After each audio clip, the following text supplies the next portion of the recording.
आत्ताची सर्वात मोठी बातमी, परांडा तालुक्यात एसटी बसला मोठा अपघात। एसटी बसवरील चालकाचा ताबा सुटल्याने मोठा अपघात, एका प्रवाशाचा मृत्यू तर 2 जण गंभीर। रोहकल या ठिकाणी मुक्कामी असणारी रोहकल कंडारी परांडा बस सोनारी येथे या बसचा अपघात झालेला आहे। सदरची बस सोनारी मार्गे शाळकरी विद्यार्थी व प्रवाशांना घेऊन परांड्याला येत होती।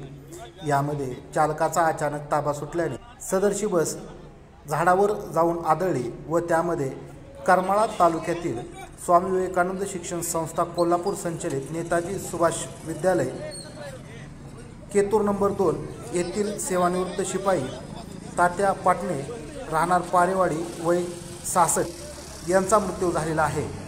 तर यामध्ये 2 जण गंभीर जखमी झालेले आहेत। सदरच्या सर्व अपघातग्रस्तांना परांडा उपजिल्हा रुग्णालय या ठिकाणी उपचार सुरू आहेत। तर बस क्रमांक MH20 BL 2105 या बसचा मोठा अपघात झालेला आपल्याला दिसून येत आहे।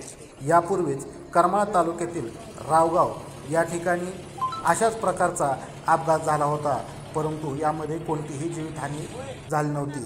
तरीसुद्धा जर एसटी प्रशासन कोणतीही दक्षता न घेता अशाच प्रकारे प्रवाशांच्या जीविताशी खेळत असेल तर येत्या काळामध्ये तर किती जणांचा बळी गेल्यावर एसटी प्रशासन सदरच्या घटनांवर गांभीर्यपूर्वक विचार करणार हे सुद्धा पाहणे आता गरजेचे बनलेले आहे।